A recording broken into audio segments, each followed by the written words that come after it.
Hello guys, welcome back to my channel Elite Wrestling World. I am your host GhostSaad. Thank you guys for joining me right here for AEW Dynamite plus Collision 3-hour block post show review. So it's a 3-hour block special night Dynamite plus 1 hour of Collision. What a banger of a card we have for tonight. Darby Allin defending the World Championship against Mike Bailey, and also tag team champions FTR versus Orange Cassidy and Roderick Strong for the tag titles as well. Continental title eliminator match between John Moxley and Kyle O'Reilly, and Mark Briscoe versus Tommaso Ciampa. Anything goes as well. Will Ospreay versus Shibata. Strickland returns on AEW programming. Women's 8-man tag and the Eliminator women's tag titles match as well. So loaded card. So let's get dive into it and talk about that. So we started off with Excalibur running down tonight's card before we go to Jericho and Bucks earlier today out by a lighthouse. They talk about the history of Stadium Stampede and call Jericho another founding father. Despite years ago he beat their dad's ass, Jericho said he might have deserved it. Jericho put over the Bucks as the best tag team in wrestling history, and a callback to being the Elite years ago before they teamed on the Jericho Cruise. They debate whether to call their team the Bucks of Jericho or Y2 Jackson. So they settle on the Bucks of Jericho, or is it Y2 Jackson as their full name? Two names, one team. So very good segment to start of Dynamite as well. And we go straight to the trios match, Bucks of Jericho versus Ricochet, Andrade and Mark Davis trios match. Action-packed party match to kick off the show and give us a preview of what we can expect at Stadium Stampede.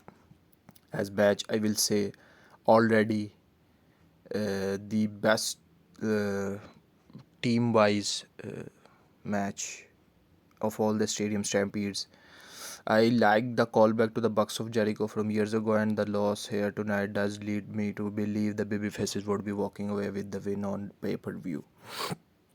So fun match to start. Nick was able to hit his Lucha Libre arm drag to battle back and make the hot tag to Jericho, who clobbered Andrade with a double sledge and bulldog as well. BTE trigger. Ricochet broke the count with a Rico Salt, so Jericho tried to put walls of Jericho, but Ricochet spun free. Bicycle knee, only Jericho clothesline and hit a baseball straight to the floor. We saw Clark Connors and David Finlay sprint out as Connors strip up Nick Jackson while Finlay cracks Matt with a shillelagh out of nowhere, and in the meanwhile Andrade steal the pinfall victory.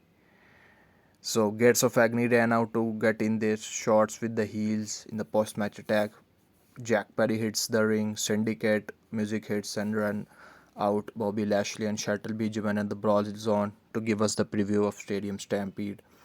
Everyone brawled around the arena, leaving Lashley to lay out Leona with a huge spear to stand tall in the ring. So again, it's gonna be a chaotic match, and I'm pretty much looking forward to the Stadium Stampede match at Double or Nothing.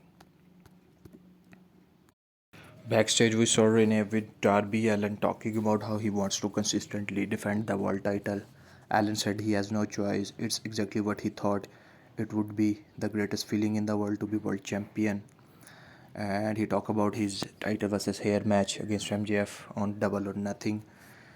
He will be haunted by it and eat him alive. Tonight, Speedball, he'll do anything it takes to hold on to the title and wants Bailey to do the same. So again, hyping up the match for tonight's main event. Next up is Mark Briscoe versus Tommaso Ciampa. Anything goes. What a battle this was, as neither man held anything back and treated this like it was a pay-per-view caliber fight. The crowd were loud throughout, and we got some serious brutal moments in this as Briscoe successfully got his revenge.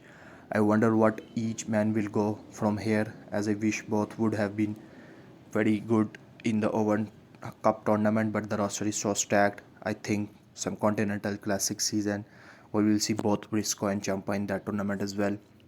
What a bloody match this was. Pure chaos. We saw bleeding buckets. Briscoe sprayed Ciampa with the fire extinguisher as an exploder sent Ciampa crashing outside. Ciampa put on a thumbtack covered knee pad on, but missed a charge, and Briscoe hit a drop toe hold into a ladder in the corner. That looks brutal. Taking him quickly to the apron, Jay Driller threw the barbed wire table, connected before Briscoe quickly took it back inside and hit the froggy bow for the pinfall victory. So again, a very good and very bloody match. Tony is in the ring and was about to talk about the upcoming Owen Cup tournament match at Double or Nothing when he is interrupted by Prince Nana, who said Shivani is dressed like a substitute teacher trying to teach these fools, and told him to get out of the ring. Nana then introduces for Strickland, who slowly walked out until being attacked by Bandito, slamming Strickland into the barricade as well. We saw Strickland take out Bandito's leg and dish out punches in the ring, setting up a chair in the ring to hit the verdict breaker. But Bandito escaped and hit one arm press slam and then tried to hit the 21 plex. Strickland grabbed the chair and we got an awkward exchange of Strickland just throwing the chair at Bandito. And I was surprised how quietly the crowd was for this brawl. But I think so. It's a very good setup for the Owen Cup match. It's gonna be a fantastic match. Next up, we saw Willow Nightingale backstage. She talked about winning the title. The TBS title was the greatest moment of her career, and talking about winning the Owen Cup before. However, she knew if she beat Mercedes for the TBS title, she knew she have to prove herself that she is everything she believed she could. Unfortunately, during her title defenses against Red Velvet, she injured her right shoulder as much as she wants to fight in front of her family at Double or Nothing against Alex Windsor in the tournament. She unfortunately has to pull out of the Owen Cup and also have to relinquish the TBS championship as well. So it's unfortunate that Willow is out, but we get the updated bracket of the Owen Cup. It's gonna be a wild card spot to face Alex Windsor, and Athena versus Mina Shirakawa will take place at Double or Nothing. Next up is the AEW Continental title eliminator match between Jon Moxley and Kyle O'Reilly. Damn fine wrestling match that was, as you could get a sense this was going to a draw at the slower pace these two were on. It built up down the stretch and we got a very fun sprint that got the crowd biting at an O'Reilly win. I assume we are getting a rematch at the pay-per-view, and post-match just confirmed it as well. I think so. These two have a great chemistry. Last year, the battles between these two were fantastic. So again, really lacked the match and the finish as well. Moxley exploded out with a cutter for two before pouncing with forearms as well. Each got to their feet at the 60-second chord as Moxley missed a curb stop and O'Reilly sinks in with the ankle lock in the middle of the ring. The crowd, who has been quite really thinking that this match is gonna finish and Moxley is gonna tap out, but Moxley teasing a tap, but bell sounds and we get a draw. Post-match, O'Reilly stormed over and got the mic saying he didn't survive a damn thing and Moxley barely survived him. So it's gonna be a no time limit for the Continental title on the pay-per-view, and it's gonna be fantastic match on the pay-per-view as well. Renee is backstage with Chris Statlander and Hikaru Shida talking about Willow Nightingale and the TBS championship getting vacated. Stats began to talk and was immediately interrupted by Shida, who said they will fight together on Sunday and they will be watching the ladies closely in Owen Cup.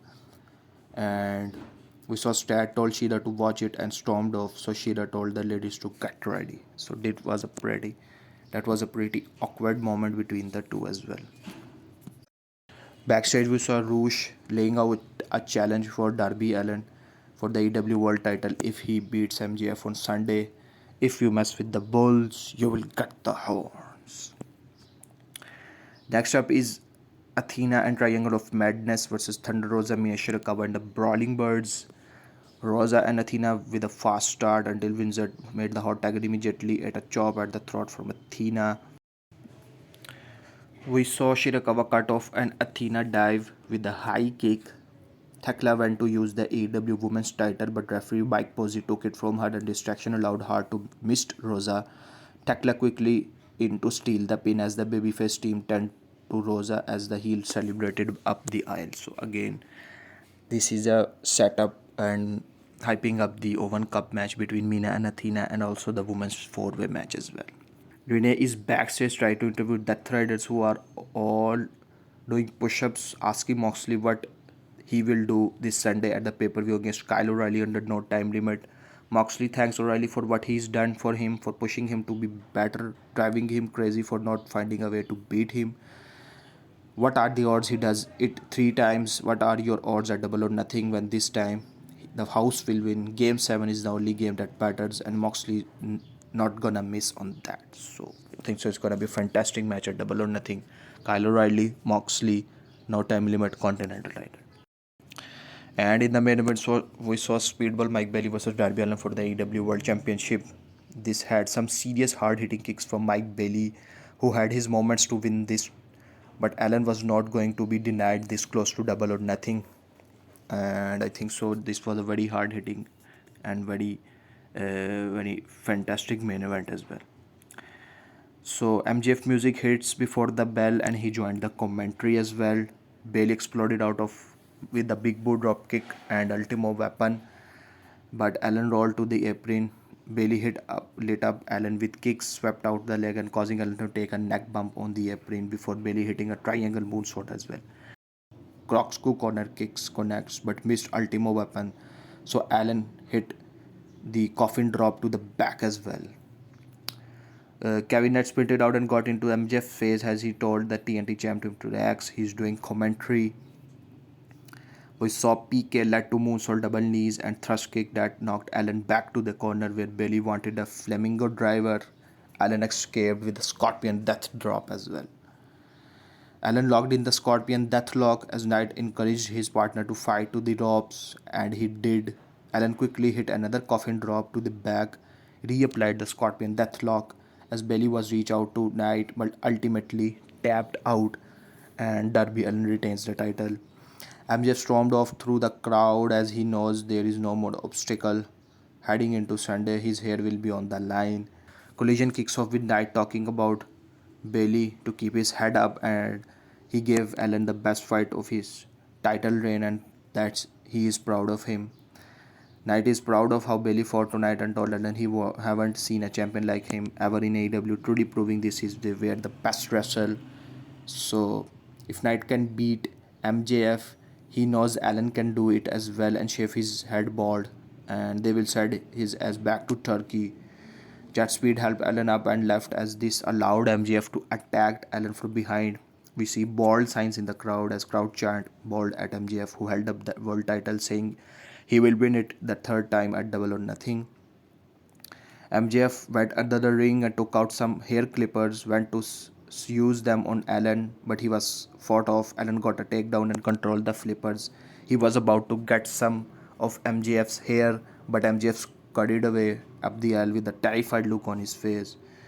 And it's gonna be a fantastic main event at Double or Nothing. MJF, Darby Allin, hair versus title. First match of collision portion, Will Ospreay versus Katsuyori Shibata. Hard fought match between the two. Renee's ringside and brings up Ospreay's new armbar submission called Death Ground and brings up tonight. He faces Shibata. Bell sound and Shibata immediately hit a leaping cross armbar, forcing Ospreay to get a rope break. Shibata teased a charge, put on the brakes, just booted Ospreay right in the mush. Back inside hit a Helluva kick Ospreay and corner forearms, but Shibata was right there to hit some of his own. Flying forearm to the back of the neck of the top as Ospreay stringed for hidden blade, but Anthony Bowen showed up ringside. This allows Shibata to hit a hidden blade of his own for a very close 2 count. We saw Marina, Shafir, Claudio watching from the crowd as well. Low blow from Shibata on Ospreay as a cross arm breaker was applied, but Ospreay got a high stack to powerbomb out, transitioning into a Strides Clash, hidden blade, and Shibata is out and Ospreay wins by the pinfall victory. So again a very good match between Shibata and Ospreay. Post-match Mojo music hits and the leader of Ops walks out. GhostSaad Will and his wonderful friends coming to his rescue again, but don't worry, he's not out here for him. In a very short time, Joe will have Ospreay all to himself. He's only out here because he's looking after his friends. Then Ospreay said this Sunday is a dream coming true, fighting Joe. And Ospreay said his nightmare situation is walking up next to his wife, grabbing her ass, looking at his phone and seeing everyone talk about how he doesn't have it anymore and lost too much weight. No shit, he had neck surgery. He's gonna win the Owen Cup and getting a world title shot at the biggest stadium of his life, fulfilling his country's dream and his own dream. And he's got a whole country on his back as well. So again, he's winning the Owen and the World Championship, and that was one hell of a promo for Will Ospreay, hyping up the Women Cup and also the Wembley Stadium main event as well. We saw Adam Copeland and Christian Cage are sitting backstage and talking about the origins of their friendship, talking about someday becoming tag champions. They have done everything and finding out they are having daughters 6 weeks apart, and for more than 30 years they have been coming into fans TV screens every week. That's a real connection, and it's what FTR wants to kill as well. So Copeland wants the best version of FTR, the ones who dropped his wife on his head. They want to beat the best FTR and make them say I quit as well. Cage said FTR has made some questionable choices. And in the main event of Collision portion, we saw FTR versus the conglomeration for the AEW World Tag Team Championships. I don't think so FTR was gonna lose this match before Double or Nothing, where they face Copeland and Cage in an I Quit match for the tag titles. So again, it's a very good match to set up the title match at Double or Nothing. FTR were going to leave, but Strong put a stop to it as Cassidy dove from the top onto the pile as well. Strong brought Harwood into the ring for a huge back body drop. Cassidy made the hot tag and diving crossbody off the top on Harwood, tried a spinning DDT on Wheeler. FTR tried a double team move, Strong saved his partner. We saw Wheeler dive on the apron. Strong went after Wheeler on the apron to cost him a tag, leading to Harwood spiking Cassidy with a pile driver for a very close 2 count as well. FTR mocked the little kicks on Cassidy, wanted a double suplex, but Strong hit a sick kick into a Cassidy cradle for a very close 2 count. Stockley got up on the apron with Christian Cage watch as Cassidy ducked. Harwood collided with Stockley on the apron and Cassidy got yet another roll up for a very close 2 count. Strung down Millionaire led to Cassidy signing for Orange Punch, only he ran right into Shatter Machine, but Strong broke it up. Cassidy hit a backslide on Harwood, who just kicked out at 2.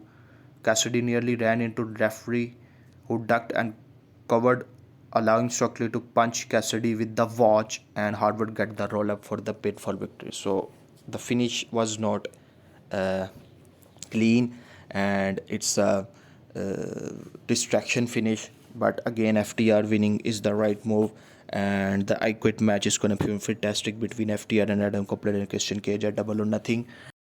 So the card for AEW Double or Nothing, it's packed, and every match is gonna be a banger.